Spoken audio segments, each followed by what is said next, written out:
अध्यात्मज्ञाननित्यत्वं तत्त्वज्ञानार्थदर्शनम् एतज्ज्ञानमिति प्रोक्तम् अज्ञानं यदतोऽन्यथा.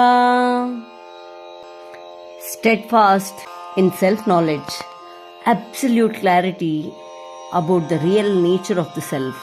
This is declared to be the knowledge, all else is ignorance. ಆಧ್ಯಾತ್ಮ ಜ್ಞಾನದಲ್ಲಿಯೇ ಯಾವಾಗಲೂ ಮನಸ್ಸನ್ನಿಡುವುದು, ತತ್ವಜ್ಞಾನ ಪ್ರಯೋಜನವಾದ ಮೋಕ್ಷವನ್ನು ಕುರಿತು ಚಿಂತಿಸುವುದು, ಹೀಗೆ ಇವಿಷ್ಟು ಜ್ಞಾನವೆನಿಸುವುದು. ಇದಕ್ಕಿಂತ ಬೇರೆ ಯಾದದ್ದು ಯಾವುದಿದೆಯೋ ಅದು ಅಜ್ಞಾನವೆನಿಸುತ್ತದೆ.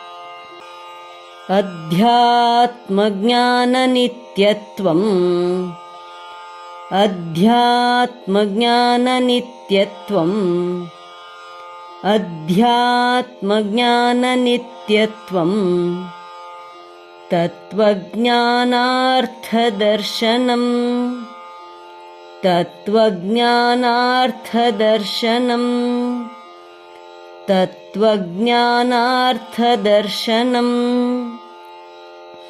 ಅಧ್ಯಾತ್ಮಜ್ಞಾನನಿತ್ಯತ್ವಂ ತತ್ವಜ್ಞಾನಾರ್ಥದರ್ಶನಂ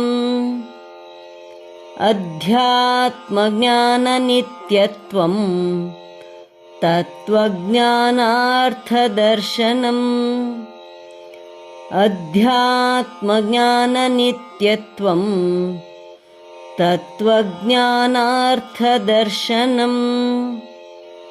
ಏತಜ್ಜ್ಞಾನಮಿತಿ ಪ್ರೋಕ್ತಂ ಏತಜ್ಜ್ಞಾನಮಿತಿ ಪ್ರೋಕ್ತಂ ಏತಜ್ಜ್ಞಾನಮಿತಿ ಪ್ರೋಕ್ತಂ ಅಜ್ಞಾನಂ ಯದತೋನ್ಯಥಾ ಅಜ್ಞಾನಂ ಯದತೋನ್ಯಥಾ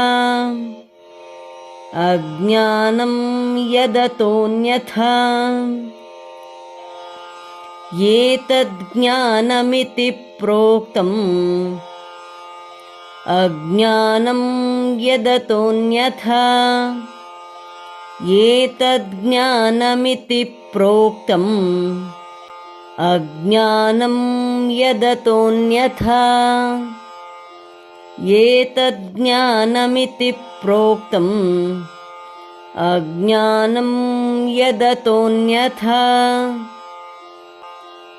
ಅಧ್ಯಾತ್ಮಜ್ಞಾನನಿತ್ಯತ್ವಂ ತತ್ವಜ್ಞಾನಾರ್ಥದರ್ಶನಂ ಏತಜ್ಜ್ಞಾನಮಿತಿ ಪ್ರೋಕ್ತಂ ಅಜ್ಞಾನಂ ಯದತೋನ್ಯಥಾ.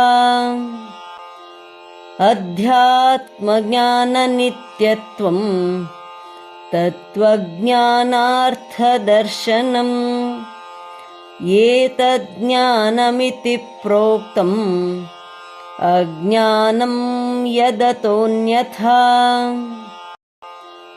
ಅಧ್ಯಾತ್ಮಜ್ಞಾನನಿತ್ಯತ್ವಂ ತತ್ವಜ್ಞಾನಾರ್ಥದರ್ಶನಂ ಏತಜ್ಜ್ಞಾನಮಿತಿ ಪ್ರೋಕ್ತಂ ಅಜ್ಞಾನಂ ಯದತೋನ್ಯಥಾ. ಧನ್ಯವಾದ. ನಮಸ್ಕಾರ. ಶುಭವಾಗಲಿ.